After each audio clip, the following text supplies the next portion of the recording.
Projeto Raízes não é sobre só falar do passado de Barroso. Então a gente está aqui discutindo coisas, propondo discussões para pensar o futuro também.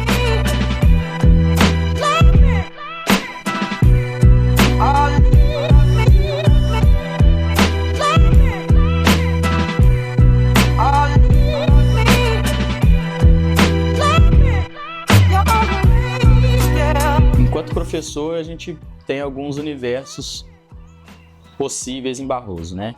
Eu sou professor hoje de educação ambiental, sou professor de artes e professor de educação física.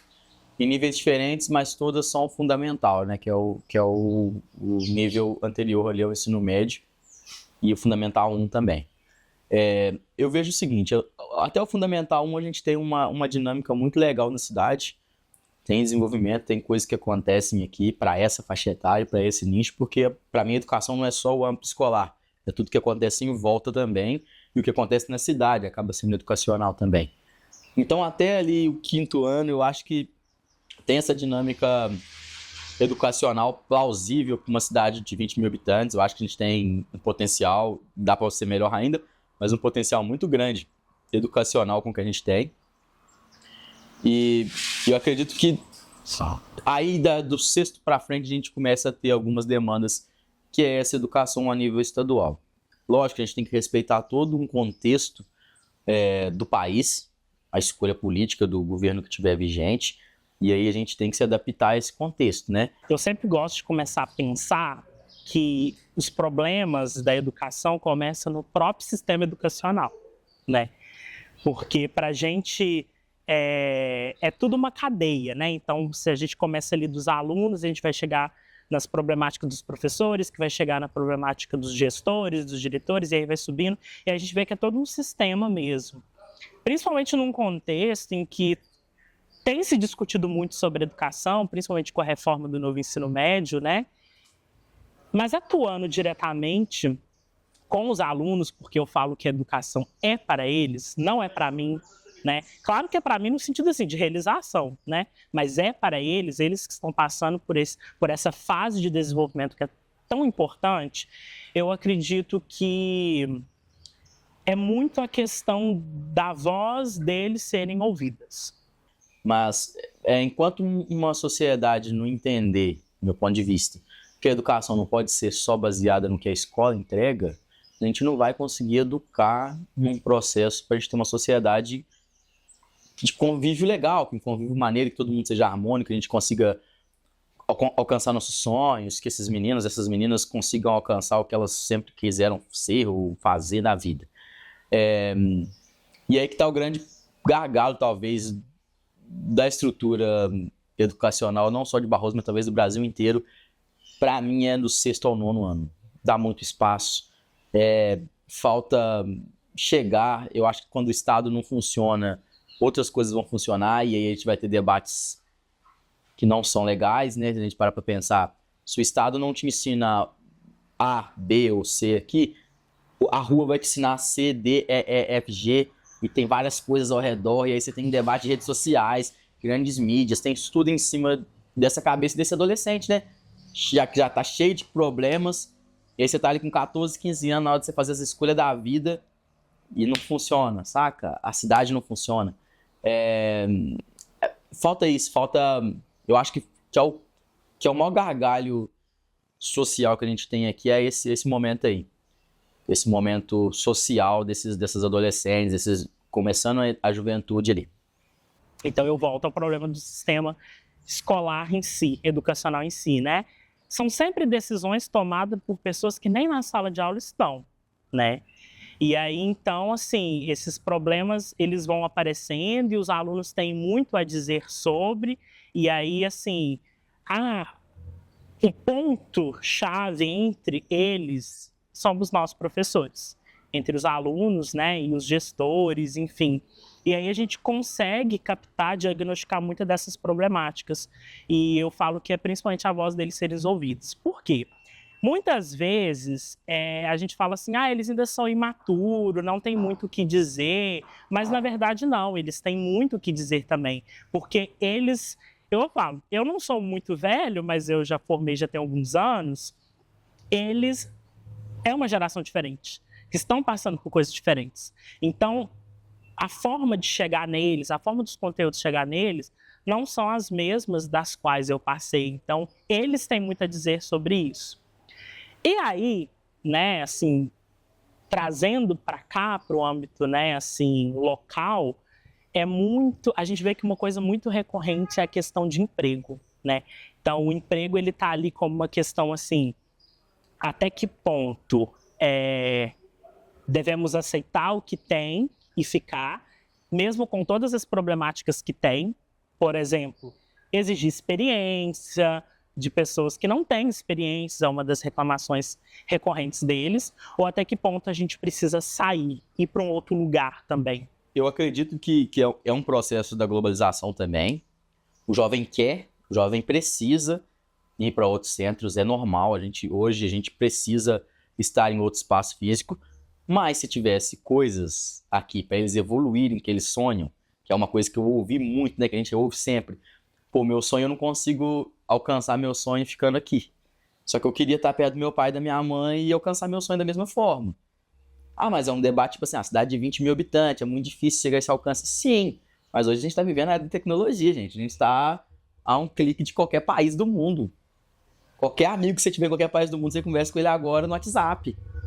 Não importa o momento, se ele está dormindo, se ele está acordado, dependendo da situação, dia ou noite, né? Os horários. Mas é a coisa mais fácil conversar com alguém na China hoje, no Japão, nos Estados Unidos, entendeu? Então por que esse sonho não pode ser vivido aqui? É muito específico assim? Eu tenho que me mudar para um lugar para viver esse sonho? Então, eu vejo que sim, uma coisa que é muito comum, que é muito recorrente quando a gente fala deles, jovens, estarem aqui, é essa questão do emprego. É até interessante que a gente está aqui na rodoviária, que eu acho que é um grande símbolo da cidade, mas também esse símbolo de idas e vindas, né? Então, ou a gente sai e não pretende voltar, então a gente escuta isso muito dos jovens na sala de aula, eu quero ir embora, não quero voltar aqui. E os poucos que voltam para ficar é porque realmente conseguiu se estabelecer e ter um propósito aqui. Então, assim, conciliando toda essa questão de diagnosticar os problemas da educação com o se sentir, pertencer, ser barrosense, eu acho que é uma questão de propósito mesmo, né? Termos propósito de estarmos aqui, de querermos estarmos aqui, de continuar aqui, mas para isso a gente tem que ter algo que motiva a gente a estar aqui.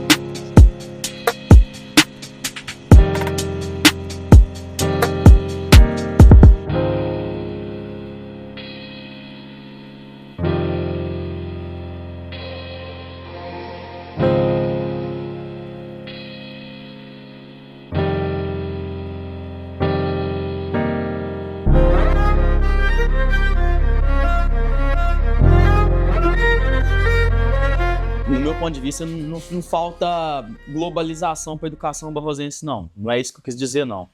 Eu acho que a raiz de Barroso é uma raiz de pessoas que vêm para trabalhar no lugar de produção, né? No espaço de produção. A gente vem, os nossos antepassados vêm para Barroso, muitos deles, né? Para trabalhar na fábrica de cimento, quando chegou o processo aqui da cimenteira crescendo na cidade. E aí, é esse ponto. Infelizmente, a gente é criado tecnicamente para ser funcionário. E é uma escolha que cada um vai ter, que tipo assim, é isso, eu vou ser inovador ou eu vou seguir o padrão etário que a minha cidade sempre viveu.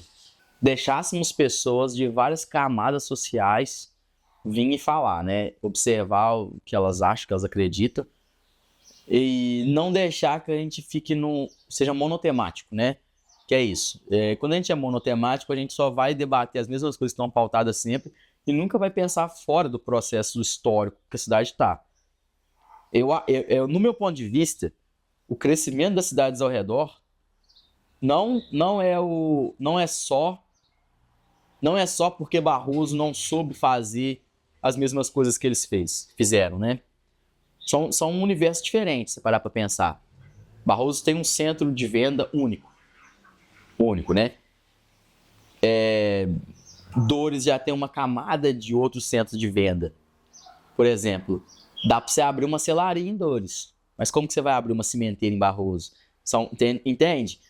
Enquanto a gente ficar no mesmo eixo, no mesmo processo que foi há 30 anos, o mesmo processo que trouxe meu avô para morar aqui, saca? A gente não vai conseguir dar o próximo passo econômico. A gente tem que olhar a economia de uma outra forma. Não dá para simplesmente achar, opa, todo mundo vai sair do mesmo lugar e você vai abrir um negócio seu, vai vender X, vender X. Beleza, você vai abrir um negócio seu, vender cimento, piso, material aqui. Vai vender para cá. Você acha que alguém de outra cidade vai vir cá comprar? Nunca. A saída é a mesma coisa ali para dentro, entende? É um processo muito, muito complexo você falar assim, o que fez Dores avançar economicamente foi essa liberdade de comércio que as pessoas simplesmente podem abrir a celaria deles. Mas o que impede a gente de abrir algo nosso? O que é o algo nosso, talvez? E é sempre um paradoxo, porque é aquilo assim, são os mesmos empregos, exigem experiência, a gente não tem, a gente precisa ir para fora, mas ao mesmo tempo a gente precisa de algo que seja atrativo na cidade para atrair mais empregos, porque precisa disso. Então, assim, você vê como uma coisa muito comum, né? A gente dá numa troca de sistema financeiro, se parar para pensar, né? O dinheiro, o papel ele já não quase bate na mão da gente mais, né? Então a gente já quase vive moeda digital. Estamos quase nesse passo de não ver, o Estado não ter poder sobre o controle físico da coisa. Então não vai existir limite, né? Então a gente tem que entender isso. Se o Estado economicamente não te põe um limite físico para você fazer a coisa, por que a gente vai ter um limite financeiro? Por que a gente vai ter um limite econômico para uma cidade? A gente não pode limitar nossas vendas só aqui. Não dá pra gente pensar o mundo só na nossa casinha, entendeu? Cara, velho, tem muitos universos, muita coisa para vender e nada vende mais hoje do que curso. Gente, a quantidade de coisa que essa molecada sabe, quantidade de coisa que quem é mais velho do que a gente sabe, olha a quantidade de coisa que quem é da nossa idade sabe, que um monte de gente no mundo não sabe. Eu sei, é difícil pra gente, principalmente a gente que é 90, 91 ali, até os 98, 99, é difícil algumas vezes pra gente entrar nesse universo do digital e encarar ele do jeito que ele tem que ser, né? Ter essa outra vida, né? A vida digital e a vida real. Mas a molecada hoje é nata, tá ligado? Pra eles é isso aqui, ó. O que a gente tem que fazer como antigo? Dar suporte. Chegar e dar suporte, é só isso, ó. Vocês precisam disso, a parte técnica eu consigo te ajudar, tá aqui, tá coisa e tal. Vamos criar um nicho, um hobby com um nicho que vai fazer vocês conseguir ser potente o bastante do jeito que vocês é. Porque eles são bons, saca? É uma molecada que entende, que sabe a dinâmica da coisa, que sabe trocar ideia, que sabe conversar, que sabe a profundidade do momento histórico que tá vivendo, que é diferente do momento histórico que a gente viveu. A gente nasceu, eu sou 91, né? A gente nasceu, a Rússia tava fechando as portas, a União Soviética tava fechando as portas. Hoje esse debate não faz nem sentido para eles não têm noção do que foi isso, talvez. Só escolher num livro de história. E a gente tem que entender o seguinte, isso é escolha política. Se tiver a escolha política de se investir em algo que seja futuro, vai ter futuro. Se tiver a escolha política de ficar investindo nas mesmas coisas de sempre, não vai ter futuro, a gente vai viver a mesma coisa de sempre. Eu vejo ainda a dificuldade mesmo dessas questões chegarem na sala de aula. Quais questões que eu falo? Questões humanas mesmo, e que a gente tinha que estar tratando sobre isso. Então, questões de gênero, questão de religiosidade, não estou falando de religião, mas de religiosidade, como que a gente trata, né, as diferentes religiões que constituem a nossa identidade, a nossa cultura, né, questões de gênero, que são questões que atravessam a gente enquanto ser humano. E aí, a gente vê, assim, a nossa história mesmo educacional, né, o nosso sistema escolar, ele não vê como algo que chega ali, naquele solo educacional, apesar de que está ali, né? Quando, por exemplo, muitas das escolas a gente vê que ainda tem ali o pé muito no catolicismo, né? Então, certos eventos, certas coisas que acontecem, a gente vê que ainda está ali na questão do catolicismo, e se quando você tem assim, os alunos são pontuados por estarem ali fazendo, então existe uma certa obrigatoriedade que muitas às vezes não se sentem confortáveis, né, em estar ali por serem de vertentes religiosas diferentes. Então, assim, é muito engraçado, né, porque a gente vive nesse paradoxo, né, então a escola muitas vezes vê isso. E aí eu trago uma questão que é, mas essas questões têm a ver com educação e educação vem de casa. Só que a gente sabe, no nosso histórico, não é tratado em casa, então tem que ser tratado na escola, né?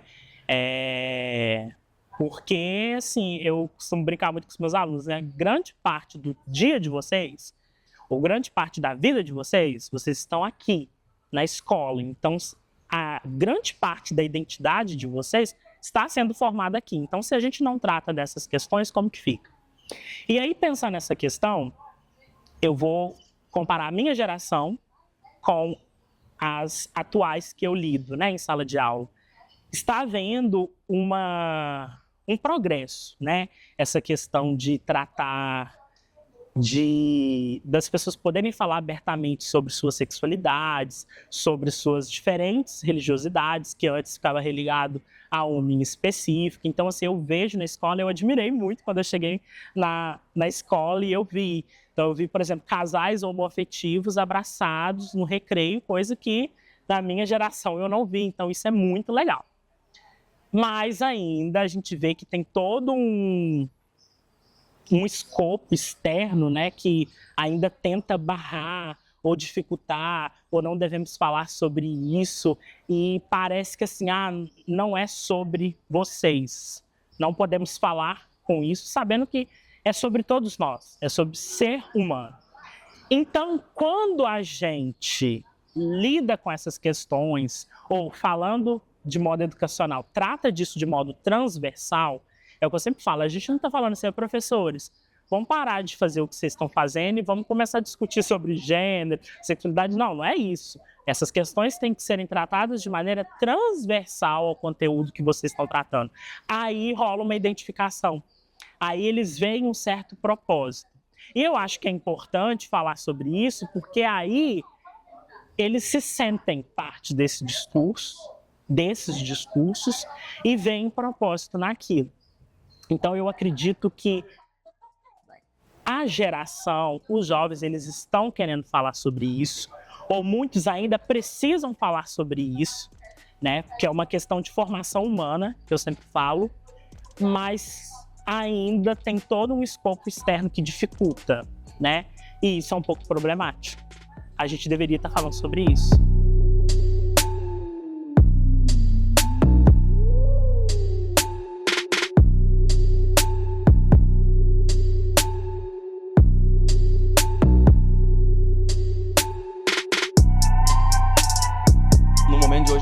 A perspectiva que eu tinha quando era mais jovem para Barroso, não.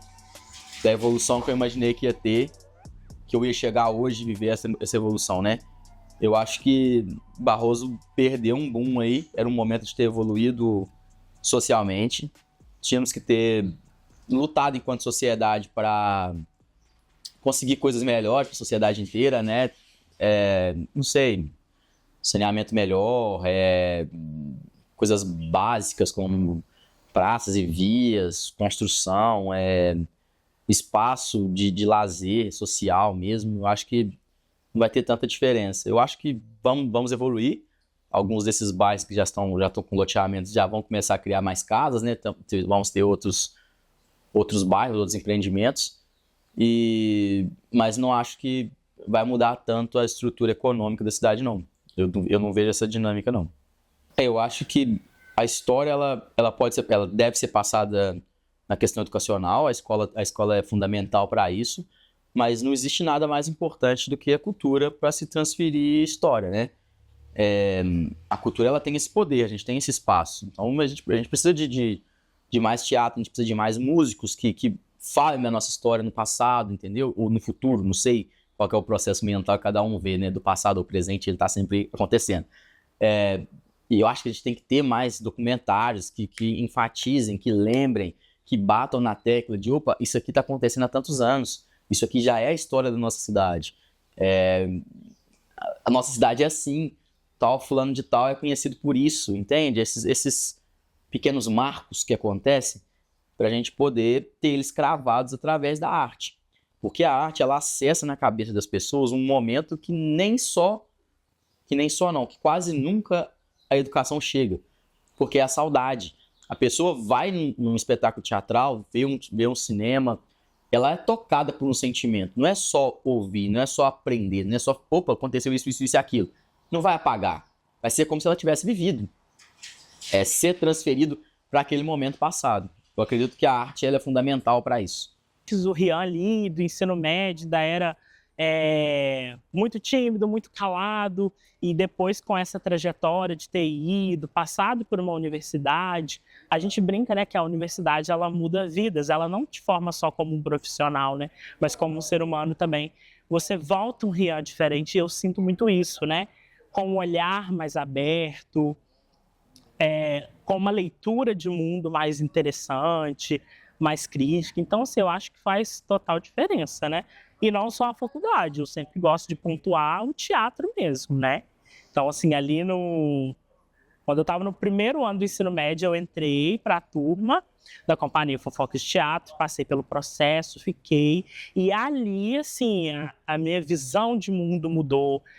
Eu, enquanto ser humano, mudou. Então, eu não falo só em questões técnicas, né? Que a gente sempre fala, o teatro faz a gente ficar desinibido, faz a gente melhorar a nossa comunicação, mas não só, mas como pessoa, né? A arte faz você... É uma das formas de se humanizar. Então, eu sou grato a esses dois processos. Ao universitário, mas também ao teatro, que foi um pouco ali antes. E um ponto que sempre surge vindo dos próprios jovens, é a questão cultural. E ele sempre pontua o teatro, né? E aí assim, é engraçado, né? Porque, ok, então reconhecemos os pontos positivos, eu passando por esse processo cultural em que o teatro estava voltando, veio forte, e vi assim, o quanto foi benéfico para mim, né? Então, assim, me humanizei, né? E aí a gente vê assim, e cadê? Né? Hoje, depois de um tempo, eu olho e falo assim, cadê? Raras pessoas de vez em quando perguntam, e aí, cadê? Quando vai voltar? Quando vai ter? E aí, assim, eu acho que é uma responsabilidade governamental mesmo, assim, porque passando por essa trajetória, o que eu sempre percebi, né? Não só o teatro sempre foi aberto para todas as idades, isso é muito interessante, mas eu vou falar assim, muito da minha turma, então são ali pré-adolescentes que entram, se desenvolvem ali, e aí vai crescendo, e aí vem as questões da vida adulta, então você tem suas contas para pagar, você tem seu serviço, e aí chega um ponto que não consegue conciliar, e muitos lutando, se esforçando e tentando conciliar, e aí chega um ponto em que fala, não dá mais para mim. E aí isso é muito triste, porque no fundo tem aquela coisinha que fala, queria ficar, mas não consegue, porque não é um meio de sobrevivência. E aí, assim, uma coisa que eu venho pensando muito é que a nossa cidade coloca o teatro, a gente queria colocar o teatro no âmbito profissional. Não estou falando no sentido assim, nós não somos profissionais, mas no âmbito assim, é um trabalho. A gente queria isso, mas a nossa cidade coloca como se fosse um hobby. Então, a gente sempre vai ver como um hobby. Então, tipo assim, quando dá para fazer, aí a gente faz, né?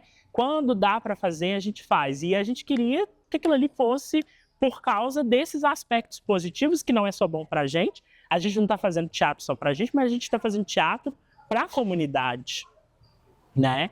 Então, desde as criancinhas que assistem um infantil, até os adultos que deixam seus problemas lá fora e riem com uma boa comédia, ou que faz a gente refletir com um bom drama sobre questões da natureza humana, enfim, do nosso mundo. E isso se perde, porque é sempre colocado como um hobby, não é colocado como um trabalho. Não pelos artistas que estão fazendo, mas pela administração, pelos governos, que, né, assim, não há apoio. É o que eu sempre senti, é o que eu sinto, que não há apoio para que aquilo se prevaleça. Então, assim, Então, voltando lá que eu comecei falando da carta aberta. Então, os alunos falavam assim, sobre cultura, então a cultura da cidade. E aí foi muito interessante que não partiu de mim, assim. Isso é algo que estava lá dentro me cutucando, mas partiu de certos alunos que falam assim, gente, mas é só festa? Será que está agradando a todo mundo, né? Então, assim, cultura é só isso? Ou tem outras vertentes? A gente tem uma comparente teatro cidade. Tem? Cadê? Por que não está aí, né? Então, assim, é legal que essas demandas surgiram deles. Então, assim, para a gente pensar mesmo em que lugar está sendo colocado e o que a gente perde com isso, né? Que é toda essa gama de coisas, toda essa gama de coisas benéficas, positivas, que a arte em si traz para a gente, né? Então, assim, é muito triste. Eu venho pensando muito isso, o quanto fica relegado a hobby. Então, a gente quer fazer como um trabalho, né? E é colocado como um hobby. Então, quando dá para fazer, faz. A gente está debatendo a história, a raiz de uma coisa, a atividade cultural, o momento de lazer, a troca social com outra pessoa, ela é fundamental para a gente ter a raiz naquele processo, né? A gente não vai lembrar só do tempo que a gente trabalhava em algum lugar, mas também quando a gente trabalhava e quando a gente conversava com aquela pessoa no trabalho, pô. Eu trabalhei em X lugar, mas eu lembro muito das festas dos lugares e das trocas que a gente tem com as pessoas, entendeu?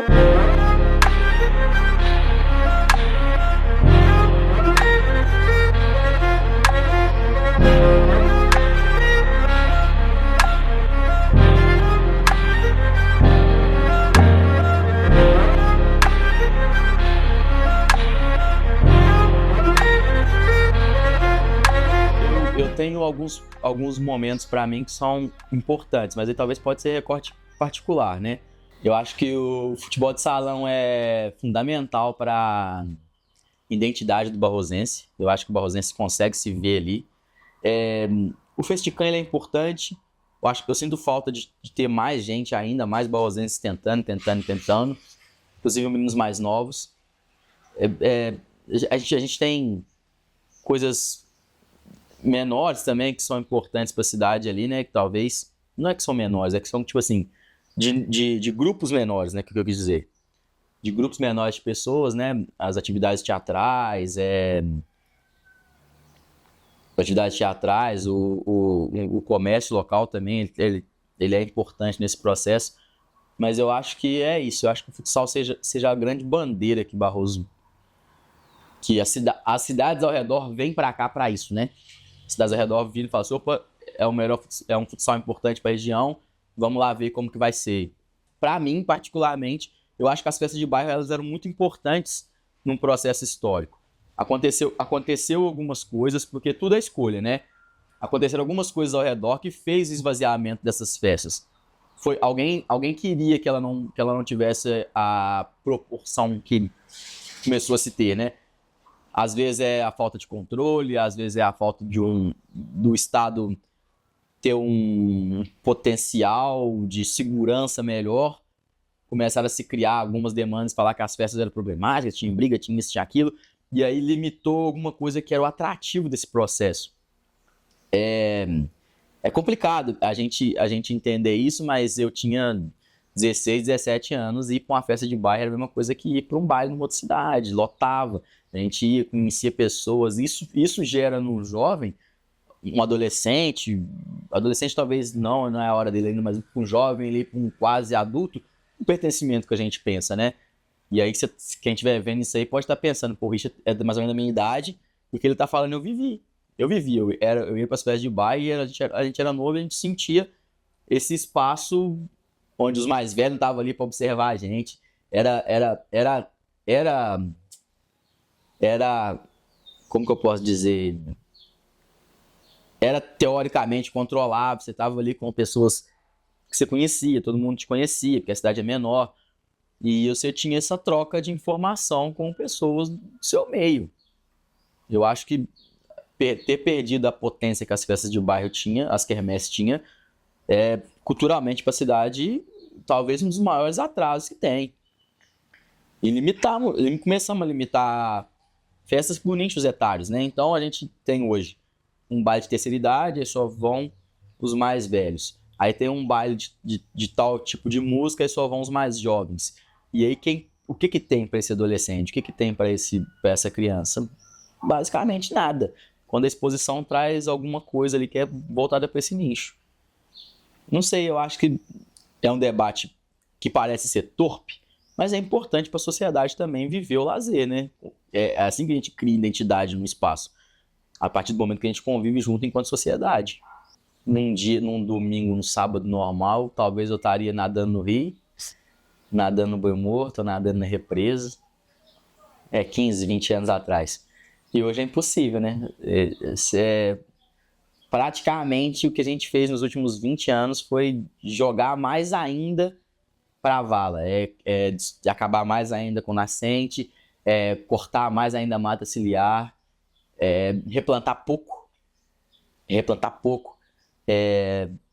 manter esse sistema de esgoto direto no rio e direto nos afluentes também. Aí é muito complexo se pensar em sustentabilidade hoje. Se a gente ainda jogar esgoto direto, in natura, no rio, cara. É um debate que, tipo assim, eu sei que vai ter custo para a sociedade, eu sei que vai ter custo para todo mundo. A gente não tá no momento econômico de ter dinheiro para investir nisso, mas é coisa para daqui a 10 anos não ter rio, gente. Só ter esgoto. E aí é complexo, porque o que era só tratar, depois vai ser tratar doença, depois vai ser tratar de modificação na base, né? Porque quem está no topo da pirâmide não sente tantos abalos, mas quem está na base da pirâmide acaba vai sentir mais coisas ainda com saúde, com falta de alimento. Vai chegar, infelizmente, se a gente não tratar esse esgoto, vamos cada dia mais para baixo. E é um debate que a gente tem que ter. Se a gente quer evoluir enquanto sociedade, tem que ter. Se fazer um plano diretor dos próximos 30 anos, tem que estar esse debate do esgoto, tem que estar esse debate de investimento econômico para ampliação tecnológica da cidade. São debates que se a gente fingir que não está acontecendo, vão ser mais 30 anos da mesma forma, ou talvez mais 30 anos da mesma forma, ou talvez mais 30 anos da mesma forma, onde a gente rema e não sai do lugar.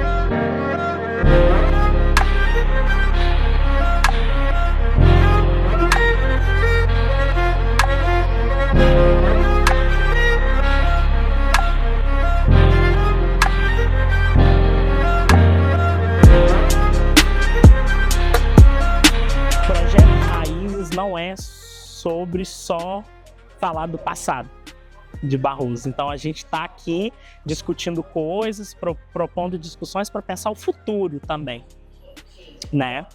E que para isso a gente precisa voltar ao nosso passado, a gente precisa analisar o nosso presente. Então isso que eu achei muito interessante, porque às vezes uma coisa que fica muito, né? Vamos falar sobre a cidade, ou vamos falar sobre uma figura, e a gente só volta lá no passado, e aí fica lá, e só dá a voz para as pessoas mais velhas, né? Então, eu achei interessante só de estar aqui, podendo trazer as minhas questões, as minhas observações, para mim, é o máximo. E eu acho que o que eu mudaria é a questão mesmo da gente começar a trabalhar a escuta. Porque a gente fala tanto disso, né? Precisamos escutar, mas eu acho que a gente tem que fazer uma autocrítica. Então, a gente quer falar de educação, mas a gente está escutando as pessoas que lidam com a educação falar sobre isso. A gente está escutando nossos alunos. A gente quer falar sobre cultura, né? E cultura, e verba para cultura, mas a gente está escutando os artistas da cidade que fazem cultura. A gente está escutando, no sentido não de ouvir, mas de dialogar, sabe, de fazer aquela busca, assim, de procurar entender, de assumir, às vezes de assumir e falar assim, olha, a gente não sabe nada de cultura, vocês que lidam com isso, né? O que vocês têm a dizer sobre? Eu acho que é isso, sabe? É trabalhar mais essa escuta que aparece coisas muito interessantes para a gente poder repensar, pensar, modificar o que precisa modificar, melhorar o que já está bom. Então, eu diria que é isso, é trabalhar essa escuta em âmbito geral. Então, na educação, então vamos escutar quem lida com a educação, quem está na sala de aula, os professores, os alunos. Na cultura, vamos escutar os artistas, né? O que eles têm a dizer, o que eles têm a nos ensinar. Eu acho que é isso. enquanto sociedade, a gente tem essa coisa na cabeça da gente, né? Se eu vencer, eu vou conseguir, eu vou lutar, eu vou vencer, eu vou achar o meu caminho, isso e aquilo. Tá, você precisa lutar por você. Mas chega um momento da vida que lutar por você é pouco. É pouco. E na hora que você chega nesse momento, você olha pra trás e fala assim, porra, se eu tivesse conseguido que todo mundo ao meu redor lutasse por nós, a gente tinha alcançado isso muito antes. E é esse que é o ponto da vida em sociedade, gente. Se a gente entender que se todo mundo quer o mesmo processo, todo mundo quer melhoria, todo mundo quer uma vida legal, todo mundo quer viver bem, saúde, paz, ficar na boa, perto de todo mundo, ter coisas, acontecer coisas ao seu redor. Se a gente entender que isso tudo é responsabilidade de todos, não fica pesado para ninguém. O processo não desgasta A, não desgasta o C, não desgasta o outro. Entende? Eu acho que é isso. A gente tem que entender enquanto sociedade que a responsabilidade social vai além de tudo. Vai além de tudo. A responsabilidade social uma hora ela vai voltar. Infelizmente, é igual água de enchente. Se deixar o lixo mal cuidado, volta. Não tem jeito. É isso. A gente tem que cuidar antes que dê coisa errada. Antes que o processo seja irreversível. A gente não pode esperar ser irreversível. Enquanto sociedade, a gente é responsabilidade de todos nós ter uma sociedade melhor. Eu acho que é a possibilidade da gente poder questionar, sabe? Então, assim, que a gente não se torne alienados, passivos, que só escuta e recebe e vem com esse desânimo, que é muito cultural, né? Tá tendo um desânimo cultural, assim, e eu falo assim de modo geral. Então, assim, que a gente possa questionar, inclusive, a nós mesmos, entendeu? Até que ponto também essas convicções que eu tenho, essas certas certezas, e que muitas vezes não são certezas, né? Então, a possibilidade de que a gente possa questionar. Eu acho que é o que eu deixo, assim, deixar essa sementinha aí.